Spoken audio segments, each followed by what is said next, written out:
He's playing some games, the worst he recalls. He's gonna find out which one sucked the most balls. The angry video game nerd is here.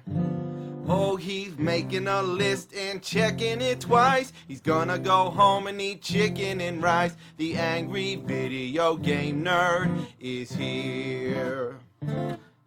He hates the games that stink. He knows which games to break. He just might even hate them all, 'cause he's mad for fucking sake. You better watch out, don't give these games a try. You better not play them, he's telling you why. The angry video game nerd is here.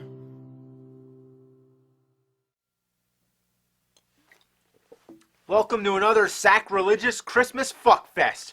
Now, 2 years ago, I played a bunch of Bible games. Yeah, now would you believe there's actually more of them? Like, who makes video games based off the Bible? Why would you do that? These games suck ass. If I was God, I'd be pissed. First, let's check out Exodus, Journey to the Promised Land. What the hell's this? To start the game, please wait up to 9 flashes on TV screen. Power on, please wait 7 seconds between power off and power on. Wow, quite a lot of instructions just to start the damn game. You play as Moses. I guess on his journey to the Promised Land, he had to go through labyrinths and shooting W's at everything and collect sacks with the letter M. I don't know about this one. It's just a puzzle game. It's playable. Basically, you have to collect a certain amount of items in order for an exit to appear. I'm not even sure exactly what the items are, but it pretty much means that you have to uncover every square. Ugh, this is so redundant. It's really one of those games where you need a turbo controller. So the exit appears, you take it, and then you get a bunch of Bible questions, like the king of Egypt told the Hebrew midwives to kill male babies, kill all babies, kill all babies? I'm playing an NES game that says kill all babies?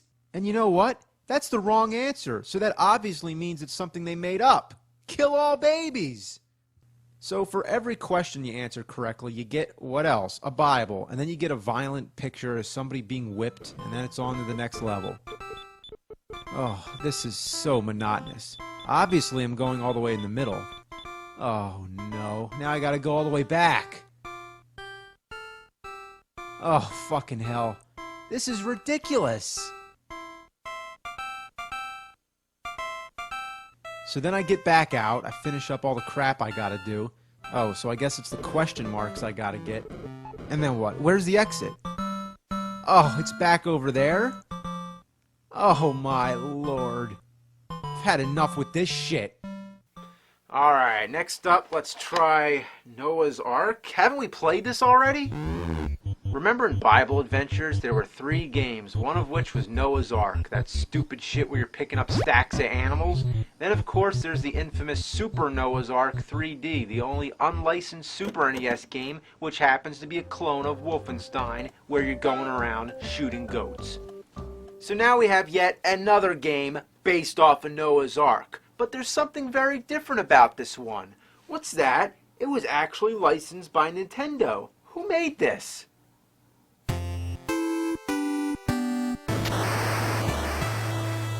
Okay, now I'm really curious.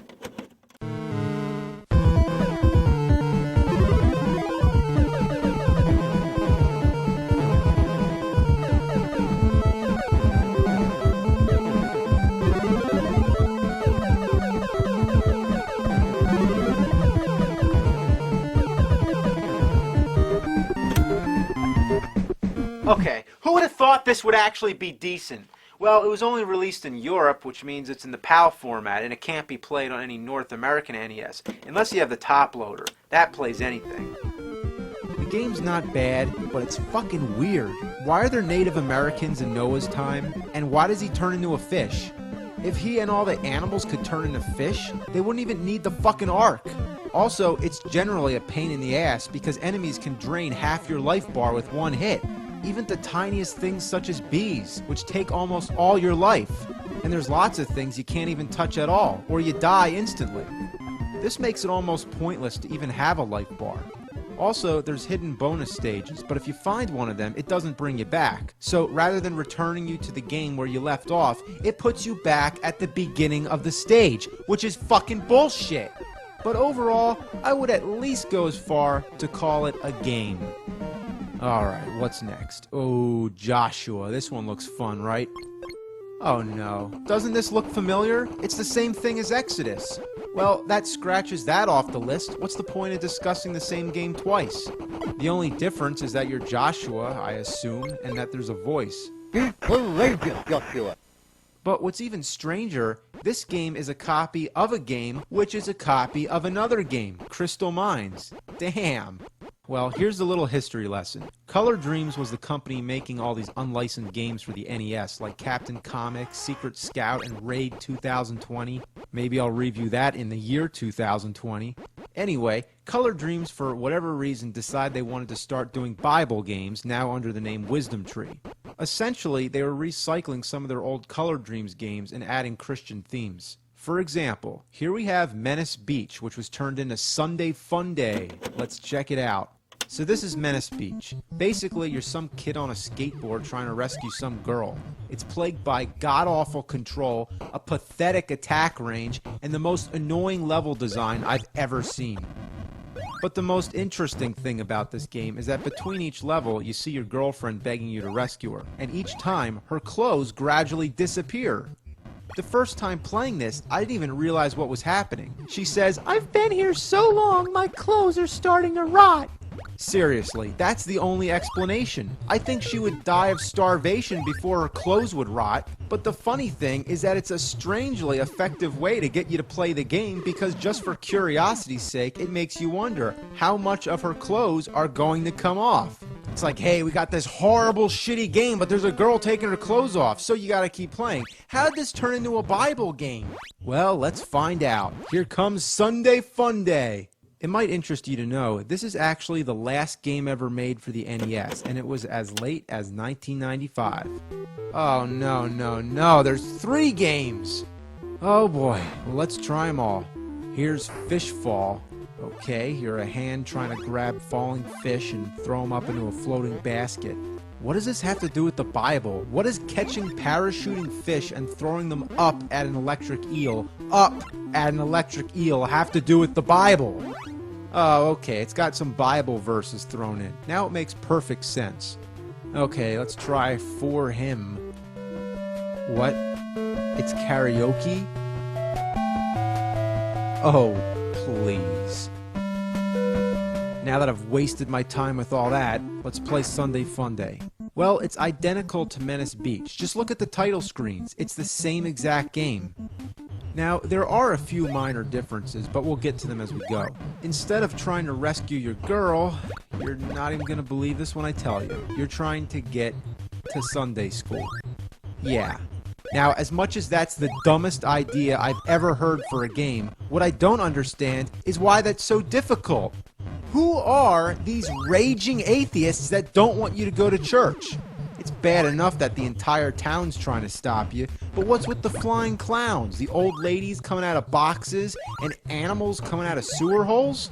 What's this guy's problem? Like, why does everyone want him dead?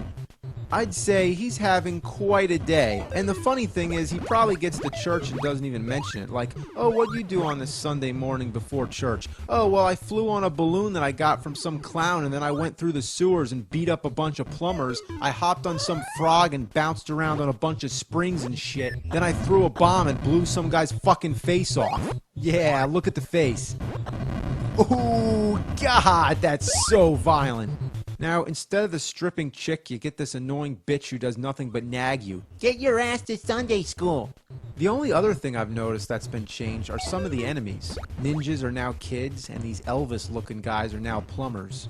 Maybe ninjas were too violent, and Elvis's devilish rock and roll was too much for a religious game. But everything else fits perfectly fine.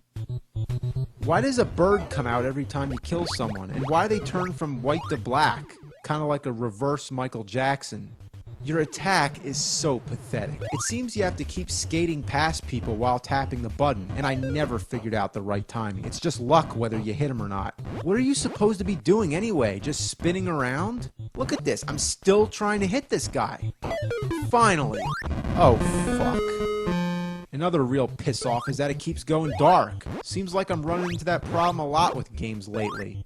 It's so annoying. You have to keep hitting the switches to keep the room bright. Oh, come on, get the damn switch. Oh, what the fuck? Oh, man. I really hate those springs. All I'm trying to do is go down and to the right, but I can't make it. Oh. Oh, shit. Oh, God. When you don't want the springs to bounce you around, they do. And when you want them to, they don't. What the fuck? Why didn't it bounce me? There's also these squares that make you fall through the pipes. I don't know what that's about. Some enemies you can only kill with bombs, and trying to get them to stand near a bomb is ridiculously hard. Come on. Of course he's not going to come near it. Okay, there. Perfect. He's laughing, he's got 2 bombs ready to blow, and he walks away. Okay, there's another one. Of course, he goes right past it. Oh, there he goes. Fuck. Okay, look at this. This is nice. I'm stuck. I need a balloon to fly over the hole, but I need to go back to get the balloon. Too bad I can't jump high enough, so it's time to commit suicide. Here's the problem. This little ledge shouldn't be here. It's pointless because once you're there, you're stuck. Oh, fuck. Get me away from the bombs. I hate those fucking springs. Gah! Oh, got lucky there. I hate those fucking things. They're the worst. Damn! Oh, this game is so annoying. Look at this. I got trapped in some sort of pipe. There's no way down. What I'm trying to do is get on the floor and go under it. But there's a fucking spring that comes up. Then there's that damn switch making it go dark. I get bounced all over the place. Man, just get down there. Oh, oh, oh, fuck.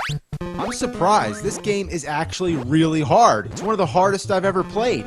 Mostly because of this shit right here. You have to bounce on a bunch of springs. Some bounce you up and some bounce you down. The idea is not to touch the ones that bounce you down, or else you die. But there's no clear distinction. They all look the same. At first, there's a pattern. Up, down, down. That's real nice. So it fucking fools you into thinking that there's a pattern, and then it just throws you off. But trying to avoid those down springs is almost impossible. Oh my fuck. Fuck this game. Fuck this fucking piece of shit.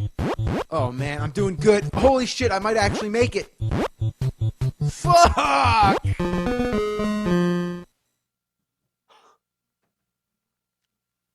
Oh boy. Alright, well, that's enough with that one.